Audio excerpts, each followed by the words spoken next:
I just how I come at you live, man. My nigga say that shit, Terry Fisher, man. You know what I'm saying? Free me, my nigga. Free me. I've been down Kevin Salas, nigga. I'm so official, nigga. For sure, man. Free Roddy, nigga. Eddie got another one. Yo, what up? What's happening?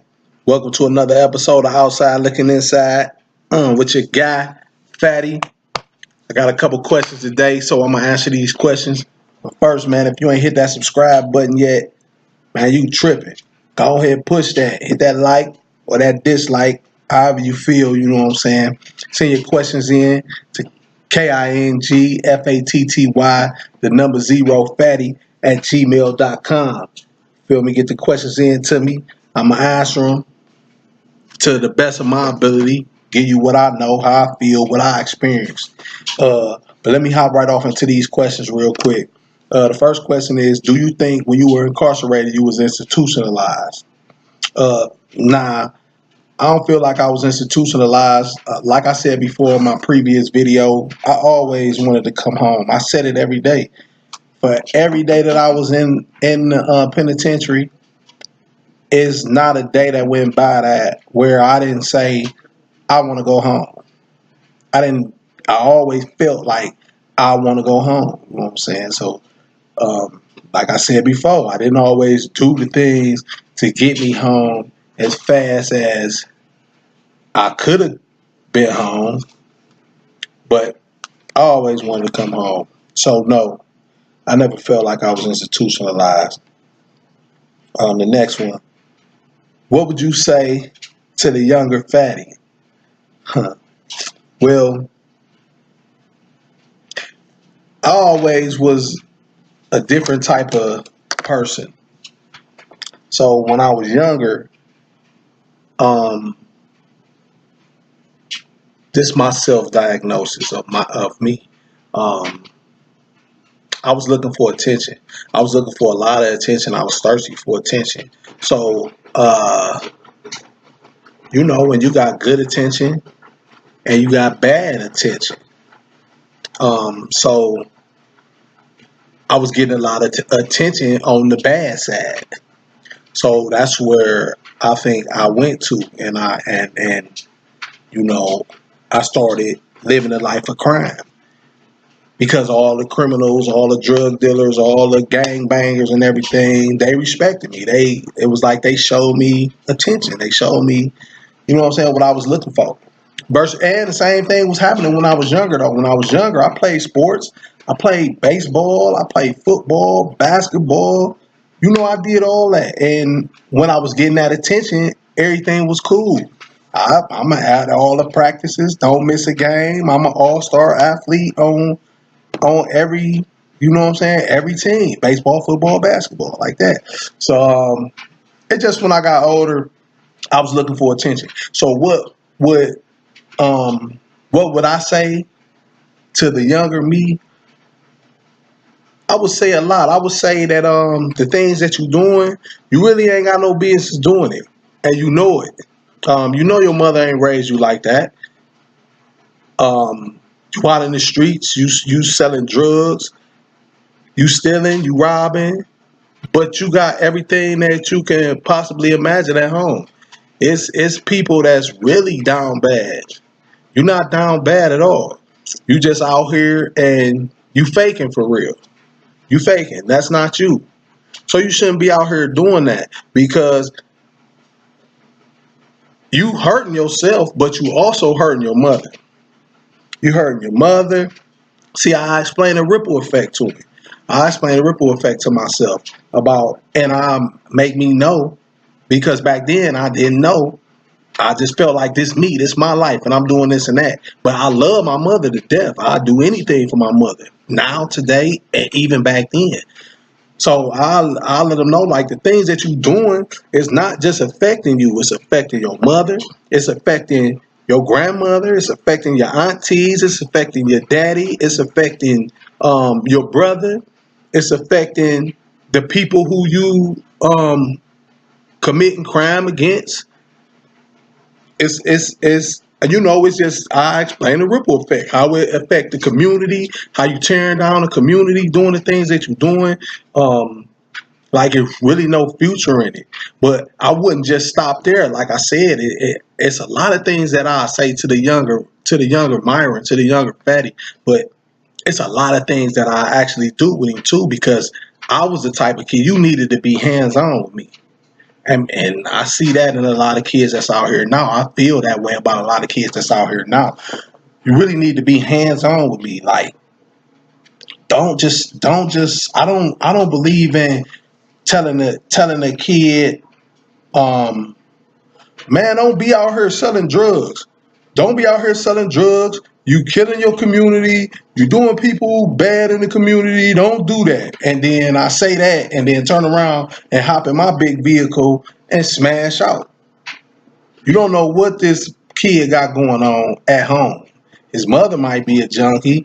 He might got some younger siblings that he out here trying to feed. That, you know what I'm saying? And I'm not justifying selling drugs at all, period, point blank. The point that I'm trying to make is I wouldn't tell my younger self to stop doing something and then just leave. I would give him an alternative. I would take him and I would show him. You know what I'm saying? Like, come on, man. Come on. You ain't got no choice. You ain't got no choice. Come on. Let me show you something. And take him, fill out some applications. You know what I'm saying? Work with him. Get him together. Show him how to make money. Show him how to make money. Take him to the bank. Show him how to open up a bank account. How to have a savings account. Teach him how to save his money. Teach him about bills. Just teach him about life. Teach him about how I really go. How I really go out here. And versus all that stuff, because that stuff ain't nothing. That stuff ain't nothing. Like, you can have a quick hit and you can have a stat, but it be gone so fast. You don't even know where it went. You don't even know what happened to it. Versus working a job, at least you know it went to paying bills or something, keeping a nice roof over your head, but you sleeping good at night. Your neck ain't breaking every time you see the police wondering about where they going or none of that. You know what I'm saying? So I would talk to him. I wouldn't just talk to him, but I would also show him. And I would show him and teach him things. And I also would make sure that he watch me. Make sure he watch me to let him see, like, this how I'm living. This really how I'm living. I ain't out here. I'm not faking. I'm not faking. The things that I'm telling you is the things that I'm doing. You know what I'm saying? Because that's another thing. Because a lot of people, they'll try to say something, and they want to be politically correct, and that's cool. But you can't go and tell no kid, like, man, you shouldn't be drinking, you shouldn't be smoking. But why you telling them you drinking and you smoking? That's just, to me, that's just not cool. So me talking to my younger self, I would really be hard on me, and I would really be hands on. Like, tough love. I would be hard. I would be consistent. And I'll be fair. Honest and fair. So yeah, that's me. That's how I play it with a younger me. And I know I'll get results too. What's a message that you would want to share with guys that's still incarcerated? A message that I would want to send to guys that's incarcerated is, all of the stuff that you doing while you in prison, if it's not to better yourself, to educate yourself, to prepare yourself to come home and be an impact to your family, and to yourself, to come home and be productive, stop doing it. If you're not doing those things, you're not preparing to come home. Because to me, I ain't always think like this when I was in prison, but like towards the end of my bit, once I really started getting it together and understanding and realizing and reading and, you know what I'm saying, getting the better comprehension of it. Because everybody say, it ain't no rehabilitation in prison. It's no rehabilitation and blah, blah, blah. It is. You know what I'm saying? But it's in the person. It's in me to be rehabilitated. I got all the tools everywhere. It's all in there. It's school, it's college, it's trades, It's programs. It's in there. It's in there. You just gotta go and get it. Just gotta get it. So what I would say is like give yourself a chance. Get out your own way. And give yourself a chance because it's sweet out here. It's sweet out here. I did that long stretch and I'm here and I would never put myself back in there again.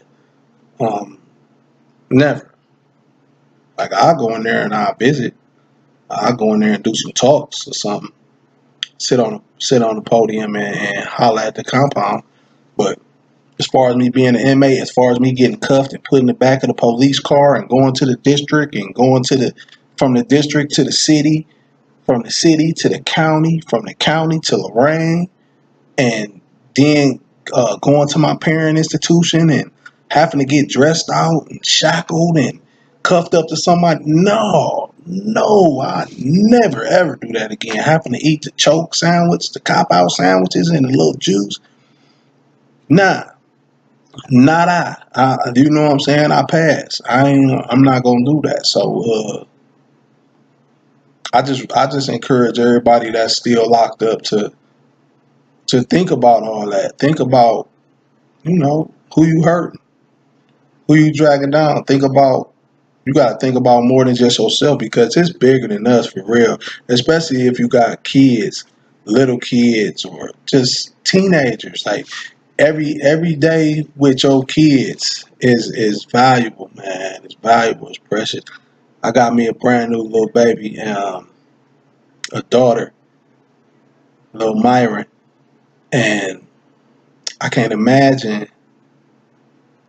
not going to sleep, not kissing her goodnight every night, or waking up and seeing her in the morning, seeing her eyes, how they light up when she see me, or seeing that smile she give me whenever she see me. I'm the first man she ever seen in her life. First person to ever kiss her. So I gotta be there for her. I gotta show her. I gotta make it known, like, yeah, I'm that guy. I'm that guy.